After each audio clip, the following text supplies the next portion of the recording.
So chances are you have gotten your child's progress report by now. And I want to know, so let me know in the comments, was it a good progress report in the fact that it was really helpful and meaningful? Like it told you how well your child has been doing on each of their IEP goals. If yes, you could type star, you could type good progress report, but let us know in the comments what you thought of that recent progress report. Or would you say like, that progress report, as far as telling me information, was like pretty bad. If that's been your experience with progress reports, let us know in the comments. Or a third possibility is it was like downright ugly, as far as I didn't even get a progress report. Because yes, ladies and gentlemen, that happens. So if you don't get progress reports on a regular basis, let us know that too, and we will help, because we're going to talk about how to turn that around so you get meaningful, helpful progress reports. So like I said, let me look here in the comments. Say hi when you are here, because then I can say hi back and see you. As always, you can let friends and neighbors know about the show if it's something that they would be interested in. And you know what I need to do is I need to pull up the slides. So if you got last week's slides, let me know. Because now see, I thought I was all ready and I'm not. So it's like this technicality of, okay, let's see, here we go. Technology.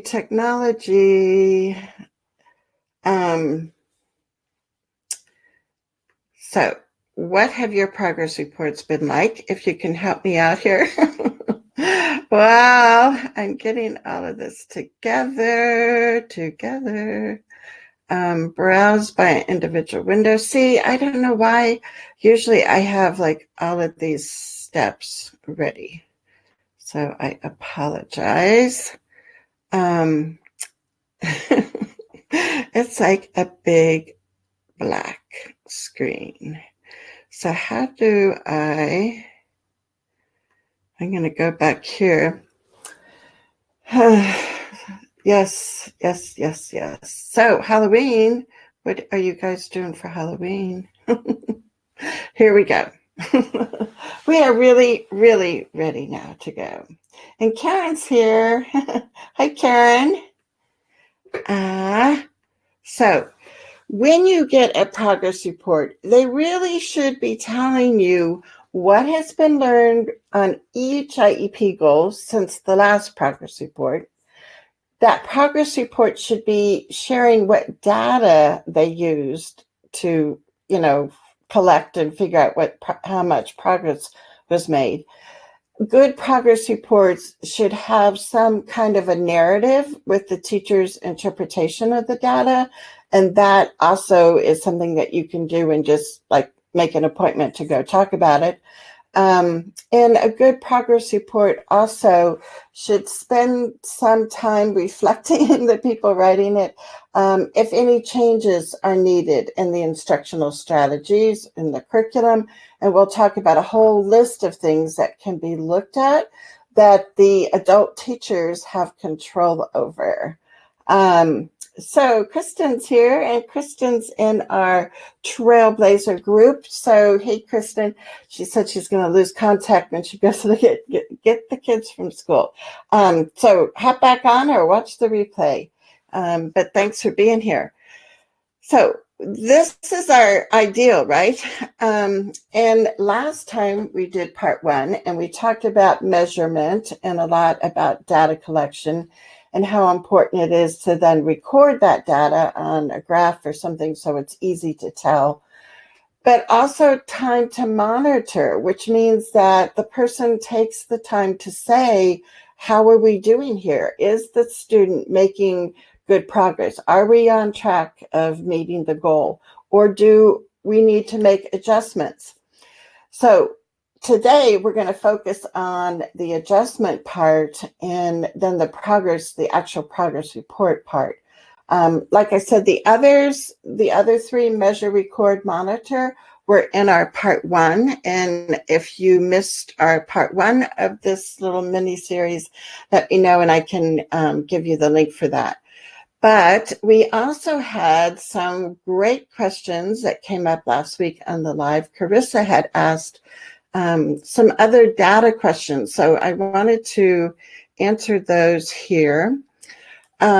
Because sometimes it's, and let me show the screen, sometimes it's, I don't know, especially if math isn't our subject, when we hear the word data, we kind of go like, ooh, I don't even want to hear about this, but it's easy. So your child's progress can be measured by making tally marks, the number of times a behavior occurs. And the technical word for that phrase is frequency count. So your teacher might be just keeping track of how many words a minute your child is reading, or they might be keeping track of the number of verbal prompts that your child needs in order to finish a task. Or they might be keeping track of how many times your child can, solve math problems given so many minutes. So one of the types of data that they can be collecting is just the number of times that behavior occurs. So let me know, is this in the comments, is this one of the ways that your child's special ed teacher is keeping track of progress? Do they do a frequency count like that? And it depends on, of course, how the goal was written, right? If the goal was to increase the number of words read per minute, then they're going to do this frequency count.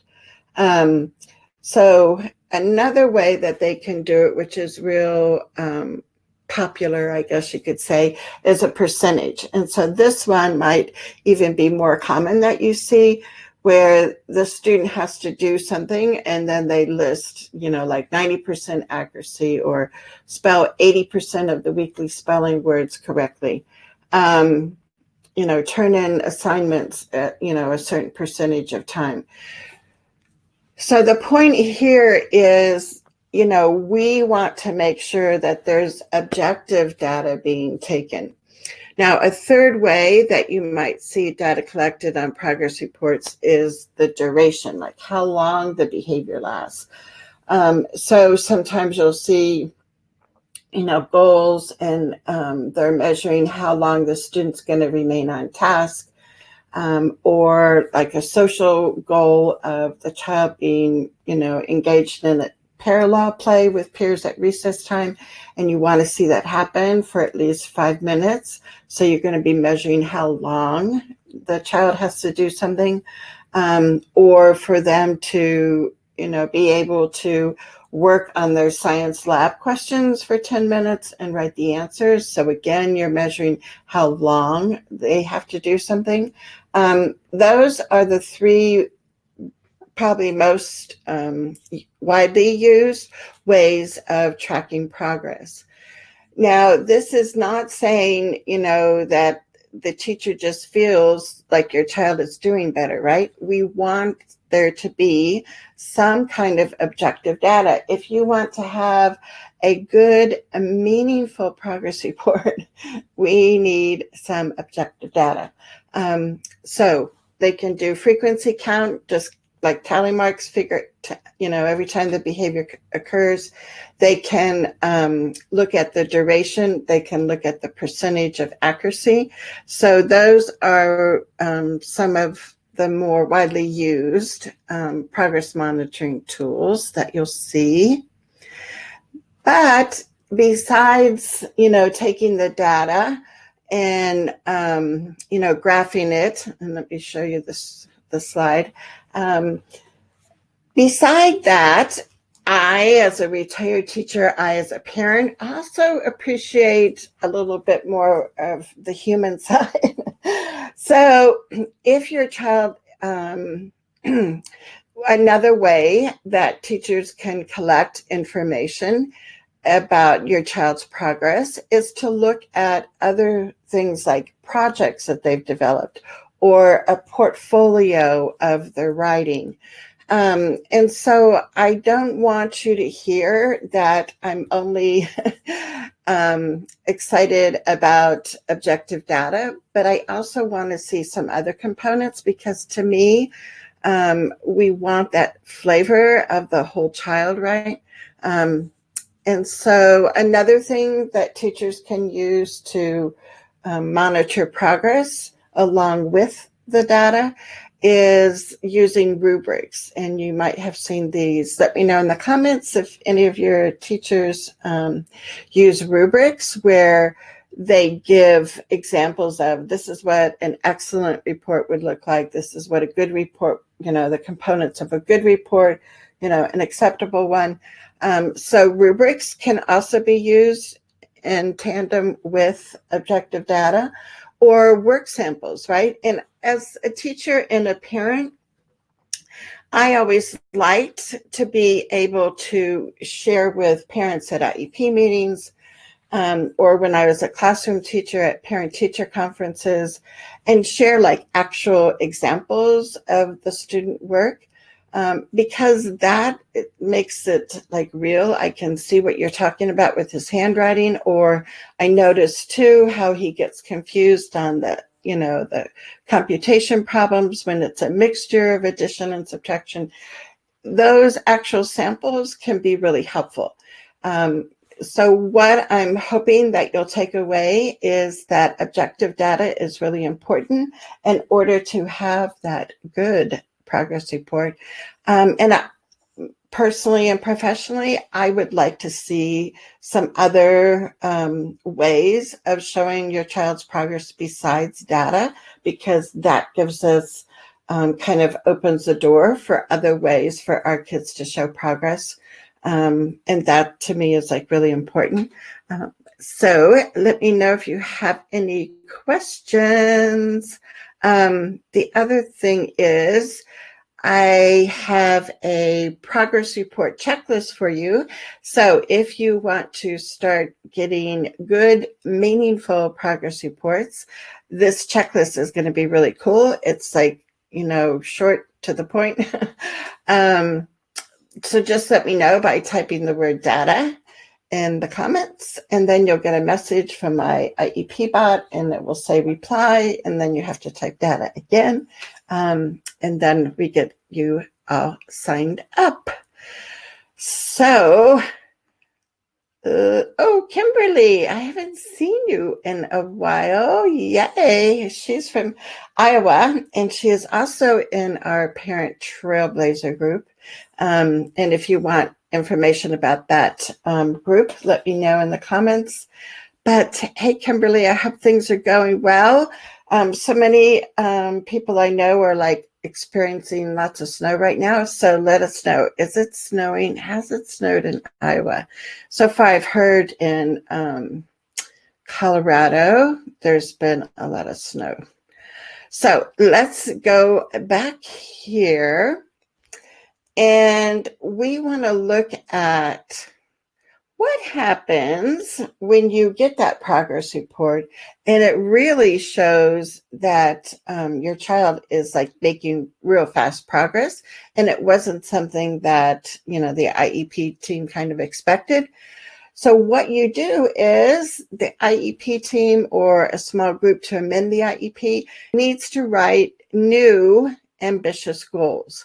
I'm as an advocate, I work with a variety of families and actually around the country. And so it's interesting because sometimes you run into school districts that say, look, the goal has been met. Your child doesn't have to be in special ed services anymore for, reading or writing or math. And that's really not what's supposed to happen. If your child has made tremendous progress, if your child has met one of their IEP goals, it does not necessarily follow that your child is not going to be able to keep receiving those special ed services. And so that's kind of an individual situation that we would have to talk about. But know that when your child meets a goal, what they really should be doing as an IEP team is writing a new goal and not saying they met the goal in October and they don't write a new goal until May. They need to be writing new goals, and they need to, that's part of that, like monitoring and making sure that, you know, people are keeping track of things, right? What we see a lot is that there's less progress than expected. And so to me, this is when you see less progress or you see they haven't even started working on that goal yet, to me, that's like a huge red flag, because I want to make sure that we sit down as a team and figure out why my son or daughter isn't making much progress. And what we want is for the school team to recognize that there are things that they have control of as a teacher, as an adult. And we, I think, want to look at those things that we can change first. And I don't want the discussion to be about, you know, how they can fix your child and he's not made as much progress because blah, blah, blah, it's his fault. No, as adults, we can take responsibility for what we can change in that classroom so your child is going to be successful. So let's look at some of the things that can be changed. One is it might be like a horrible, boring goal. I see this with, you know, like upper elementary, middle school kids where it's like, I'm tired of still working on the same goal. And it's like, I see no purpose with it. So one of the things is to just be honest as the, you know, IEP team and say, do we need something that's more meaningful for this child? Or are there instructional strategies that we're using that really aren't matching his strengths and learning style? Do we need different curriculum materials? How about like how often, you know, how long we have some direct instruction? And I also want you to caution that when I'm talking about direct instruction, to me, that's not a code word for your child has to be in the special ed room, because we can do direct instruction in the general ed classroom. But we want teachers and yourself involved in a conversation where there's like a thoughtful process going on why your child isn't being as successful. Hey, Anne-Marie's back with us. Hello. And Anne-Marie, I was telling people that data is the word for the week. So if you want to type that in, I have a project report checklist that I'll be sending out, and also the slides from part 2, which is today. So there are, you know, quite a few variables that the adults can change. And another thing you can look at is it the person that he's working with? You know, and that can be tricky, right? Let me get a drink of water. Because it's staff and its personalities, but that could be a factor that you want the team to look at. The other thing is level of support. And I think here, a lot of times, you know, parents think of an additional para in the classroom and how that will be helpful. But sometimes if that para doesn't have the training on how to be the most effective, you know, the para is like sitting right next to your child, and that can be like really irritating. And that can be the reason why your child's not making progress. So moving that para or that aid still in the room, but not sitting beside your child, that could be something that could change. And that could be the variable that makes a huge difference in how your child learns. So these are the kinds of things that I want you to be talking about at IEP meetings. And I don't want them to say your child's not making much progress, therefore we've got to put them in the special ed room. That's not the, cause and effect conclusion that I want your IEP team to be making. I want your IEP team to be looking at all the different factors that influence whether or not a child makes progress at school. So the fidelity of the methods, this is another huge one. If if your child is getting the Wilson reading program and the teacher that's presenting that program isn't well trained, doesn't have the certification beyond like the first there's like a 3-4 day training that you can have for Wilson reading program, but really to be successful you need to go through their whole certification program. So that's an indication of they might not be using the program the way it's supposed to be used. And that's why your child's not getting success. It could be your child does need more time. I just in the past, just recently, I have seen 2 different IEPs that have this, disconnect of a child having a couple of reading goals and saying that he's going to get 15 minutes of instruction from the parent in the hallway every day. And it's like, you really think somebody is going to make progress on their reading skills when they only get that for 15 minutes a day? And then there's, so there's things like that just don't make sense. And sometimes when you're writing the goals, everybody's in a hurry and you just kind of write things down. And now that you got the progress report, it's like, it's like something is not right here. So take the time to call for a meeting to get people back together when you see your child not making much progress. Look at some other things. Maybe it's a sequence that they're teaching the skills. And like with phonics, that's really important. Maybe they need to start building on your child's strengths, and that would help. And again, that person giving the instruction. I know that paraeducators are used a lot for instruction and supposedly monitored, by a teacher, by a special ed teacher.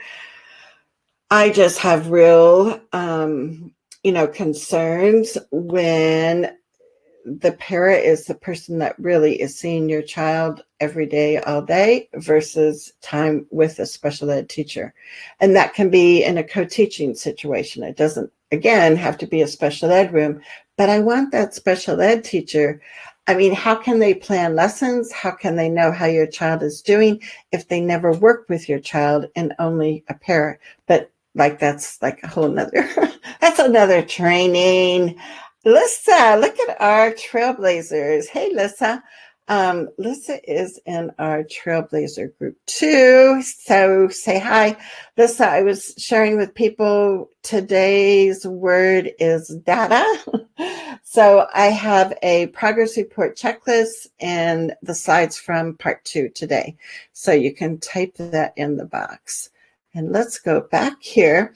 Make sure you give us some questions, some thoughts that you have. So I can, we can answer the questions that you have, and that's a lot more productive. I have, other slides to show, but if you have a certain situation that you want to talk about, type it in the comments and we will for sure tackle that. So let us know what kinds of questions you have.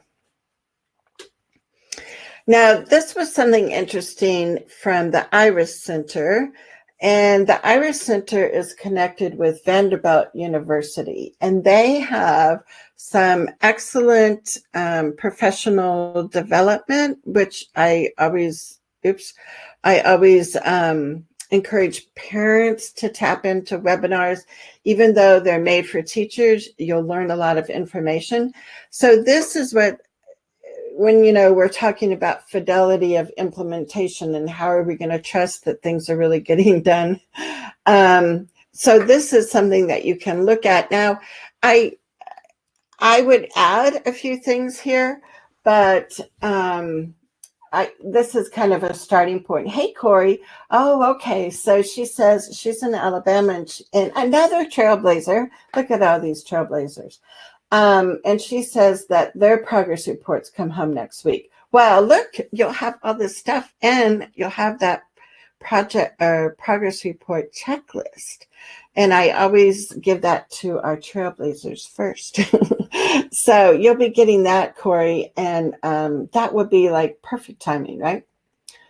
So if you look at this chart as a way, to me, this might be kind of, I don't know, like a prompt or something for the teacher and the parents, as far as remembering what's supposed to happen when. So they listed, this is taken from that service grid in the IEP. So they listed, the type of service, how frequent it's supposed to be, for how long that they're, doing this service. For the first example here, it's 30 minutes of push-in instruction for reading, the person responsible, the location, the start date. So this is taken from that service grid. So, this could be helpful today, but I don't know. I have another one that I think I have in our resource library for the Trailblazers. And so I'll need to go look for that. But I have another one that a high school parent and I created for her son. And it was real specific as far as, if you've ever, I don't know, it's like this matrix, but where you have the IEP goal, and then you have all the different times of day that your child can be working on that IEP goal. So, if it's counting money, it's not just like during math time that your child could be working on that, but they can work on money at the vending machine. They can work on money, in the lunchroom. They can work on, money if there's a school store. So you try to show teachers that there's a variety of settings that they can work on that IEP goal. Your child will make more progress if they sprinkle in teaching moments throughout the day of working on those IEP goals. And also it really helps general ed teachers see that they can be supporting IEP goals in their classroom. And your child doesn't have to be on grade level in order for your child to be included.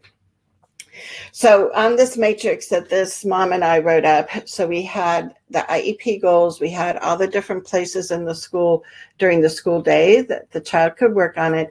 But then we also added the accommodations from the IEP, because a lot of times those get forgotten.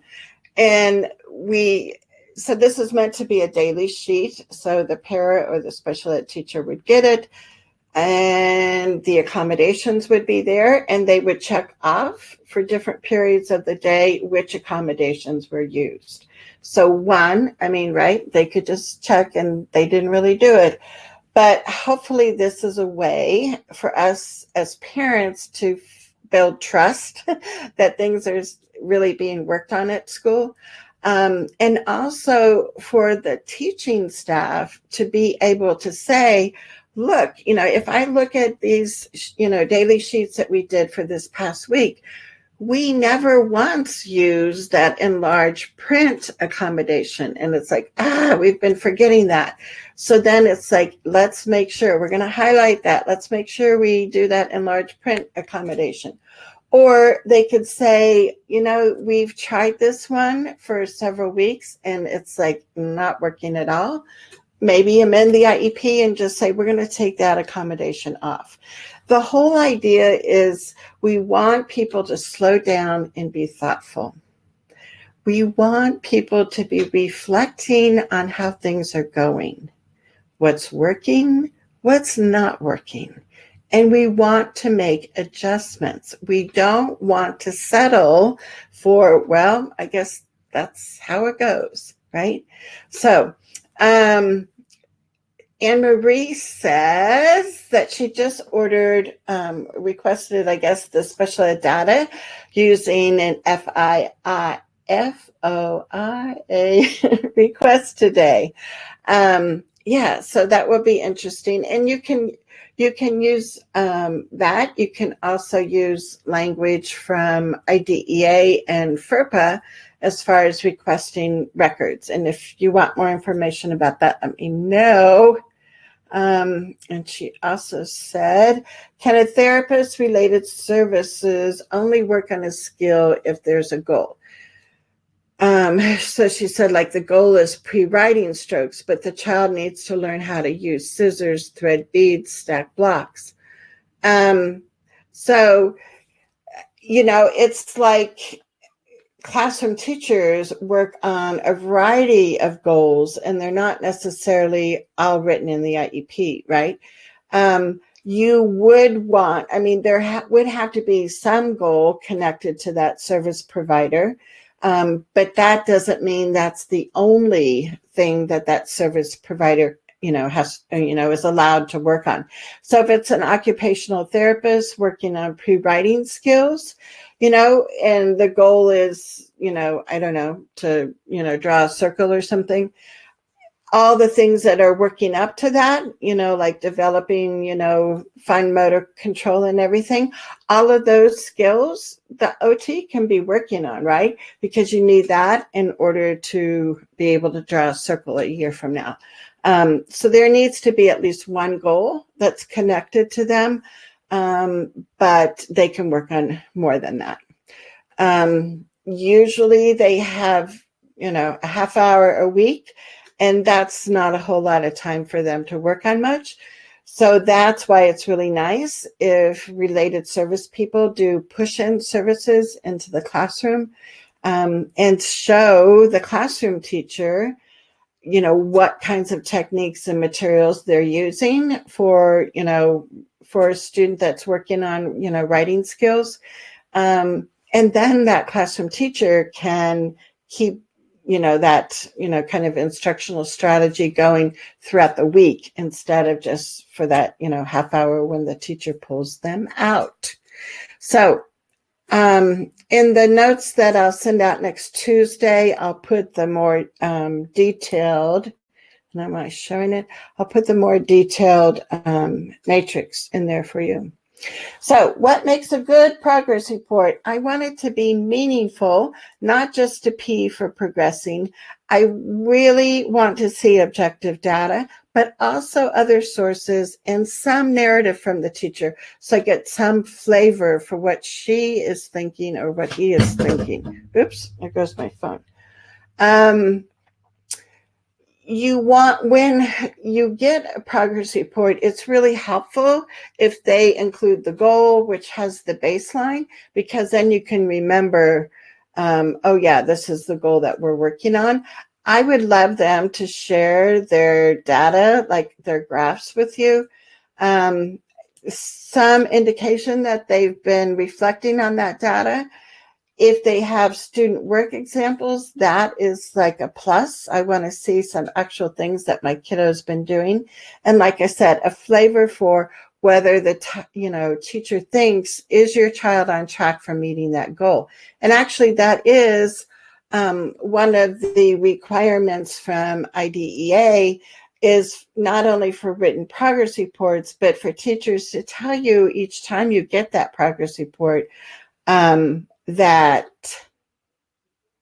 they expect, your child to, reach and meet their annual goal on time, or they don't.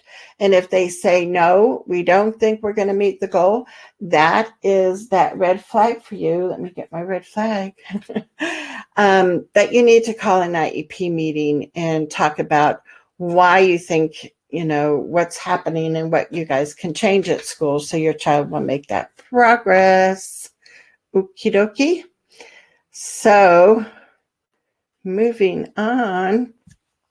So here's an example of a progress report. It says Sandro is improving his ability to bring notebook, textbook, and pencil to classes. During the previous 2 weeks, he brought his materials 70% of the time. At this rate of progress, Sandro is on track to accomplish that goal by October 4th, 2020. And so this doesn't have the goal, just because I didn't have room on the slide. But a good progress report will, begin with what the goal is, have that baseline data in there, and then tell you, a percentage. I don't want to see progress reports that just say, making progress. That tells you nothing. Like if your child is doing something now at, 50% of the time, and they want him to go to 85% of the time, and they say, well, he's making progress. And it's like, well, where along that 50% to the 85% is he at now? And that's the kind of stuff that objective data and graphs will show you. And the graphs we did last week in part 1. So if you want that, let me know. Here is what I would consider a bad progress report, where the code is number 1, which, then is like not making progress. And so here this is the first review. The child, it says progress sufficient to meet the annual goal, and it's checked no. And if you look at the next progress report, which isn't until, 6-7 months later, guess what? The child still isn't making progress, still isn't going to meet the annual goal. They do have some comments there, but, the problem with this is, one, why would you say that, the child is not going to meet their goal and go from December to June and not do anything about it? And that's why it's so critical. I know we have to be like IEP police, but you really have to pay attention to what's on the progress report. If you don't understand it, if you don't think it shows much, you got to have a conversation. Set up a time to talk to the special ed teacher. If it's something that needs to change in the IEP, call an IEP meeting. Don't settle for something that you don't understand, that has it makes no sense, right? And all of this can be complicated. So if it is, find a friend that can help explain it to you. Call a parent training and information center in your state and ask for somebody to help explain it to you. Call an advocate and ask for somebody to explain it. Because we want to stay on top of things, because we know if we trust that things are going to be done well, sometimes things fall through the cracks and they don't happen. And it's up to you as a parent. I'm sorry, you have enough to do, but you really do have to be the IEP police, and you really do have to keep on top of these, because we don't want quarter after quarter or semester after semester to go by before we figure out, we should be doing something different here, right? Okay, so let me know if you have examples or you have questions, and let us know.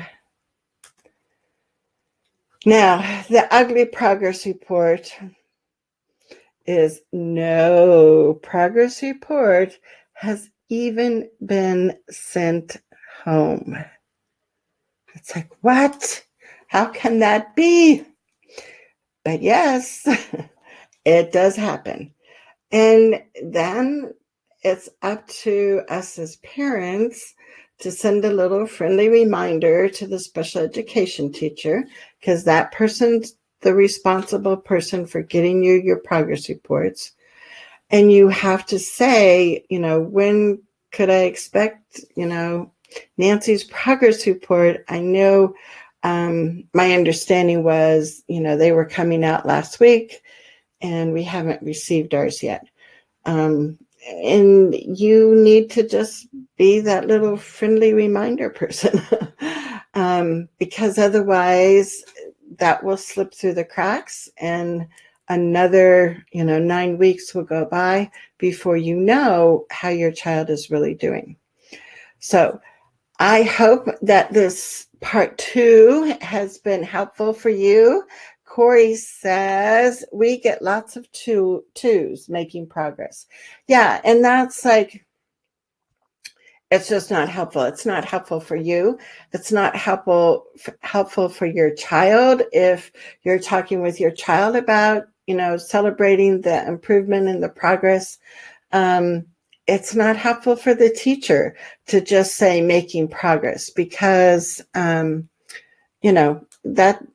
that doesn't help us. So, Corey, if you look at some of your goals, we had talked earlier about, a lot of times they're measured with a percentage of frequency, just a number of times that your child's done that, or duration for like time on task and things like that.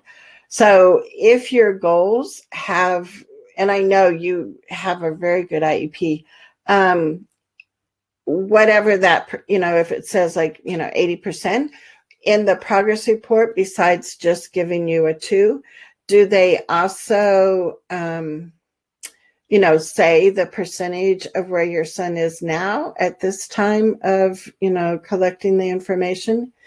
And I know you have brand new special ed teachers this year, so it's a learning curve for them too, right? And so sometimes as parents, we can be helpful collaborators to help new teachers understand, because there's very little training, I think, in most colleges that are teacher ed colleges around writing IEPs, and certainly probably progress reports are not, there's not much time to talk about that either when you look at all the classes that teachers have to take. And so if the school's not giving continuous professional development for teachers on what makes a good progress report, then sometimes it's helpful for us as parents to say, this is something I heard, does this make sense to you? Could we start doing it this way? As much as possible, you want to make sure that teachers are having buy-in and ownership, because if they don't, then, most likely they're not going to be participating. Maggie's here with us. Hey, Maggie. And she says that she's not received any kind of a detailed progress report. I've asked to see some data and meet informally with her. I was told by the special ed teacher that we need to have an IEP meeting to discuss any data. It's clear to me that I need to spell out in the IEP how I should be getting progress reports. Yeah, so that's great for you to now know this. And it's like, let's change, right? And that's, that's perfect. That can be, a district policy or practice that, if you're going to talk about data, it has to be an IEP meeting. I kind of doubt that that's written anywhere, but, if that's how they feel comfortable, it's like, fine. So you request an IEP meeting because you can't assume that she's going to set it up. She might be waiting for you to officially request an IEP meeting, and just, tell people. And it's not just the special ed teacher, but if your child's getting any related services, like from the speech language person or the OT, that they also come to the meeting and they bring their data and they bring their work samples. And so part of that progress report checklist that you'll be getting if you write data in the comments, and I'm hoping my IEP bot is working. Then you'll get a message and you reply to that message with the word data again, and you get that process rolling. And then Tuesday mornings is when I send out my weekly email, and it's about Thursday's broadcast. So you'll be getting that checklist and the slides from our part 2. But anyway, I'm glad that you've been with us, Maggie, and that now you have the opportunity to help everybody say, let's look at this. Let's see, what is this telling us? And in part 1, we had sample graphs and what to look for in the graphs. So if you don't have that information from part 1, let me know and I can get you the link for that.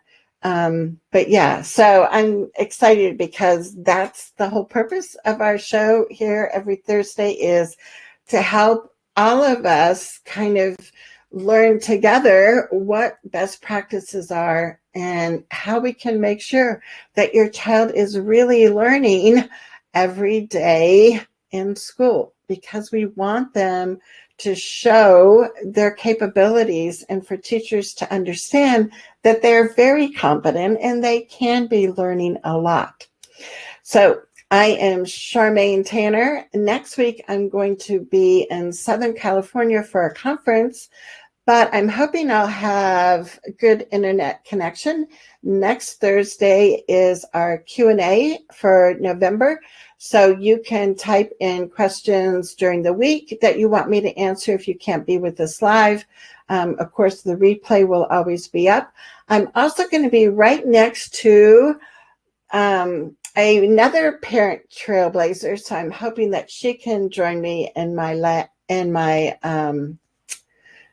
Q&A. And Michelle's here. Hey, Michelle. Did you see Michelle the week before?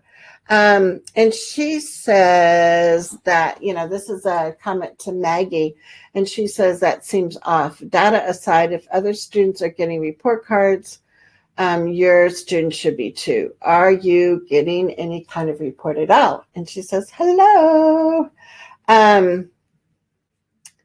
So, yeah, and that's one of the things that we covered in part 1 last week was you can ask for more frequent progress reports. Pretty much everybody sends them at the same time report cards are sent. And that's because it's given as one example in the regs. But everybody kind of latched on to, we have to give them with report cards. Actually, last week in part 1, we talked about how even the U.S. Department of Ed said that states and districts can just determine their own frequency of that. So to me, that opens the door to you're at the IEP meeting and you talk about the frequency. Especially some schools now are on trimesters, so you wait 12 weeks before you get a progress report, which I think is way too long if your child's not making progress to, change some things up so they'll be on a better trajectory for reaching their goal. So yes, you can have that discussion at your IEP meeting and say, I think it would be more helpful if every 6 weeks I got a written progress report, and that would be a time that the teacher can also be looking at the data and to see what needs to change. And before I forget, we're going to have a drawing for the Art of Advocacy book that I wrote. It's an Amazon bestseller. It's for a parent's guide to a collaborative IEP process.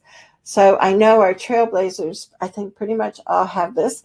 But if you get picked and you already have the book, it's a great gift that you can send on to a friend. So what I do, and Karen is here. Karen says, thanks, Charmaine, for always taking the time to educate parents. And you're welcome. Yeah, I love my advocacy work that I do one-on-one with families. But also this is a way that I can help more families, right? So what I'm going to do is I close my eyes and scroll through the comments, and then I stop, and the person I stop on is the lucky winner of the book. So, Anne Marie. So this is the comment I stopped on. So Anne Marie, if you want to send me a private message with your mailing address, I'll get a book off in the mail to you. So thank you for being here. Please know that if there are certain topics that you would like me to cover, give me a message, put them in the group. I would love to be able to make sure that we're looking at topics that are really meaningful and that are going to help you. So until next Thursday at noon Mountain Time, you guys have a safe Halloween tonight if you celebrate Halloween. And we shall see you next Thursday for a live Q&A session. So take care. See you later. Later.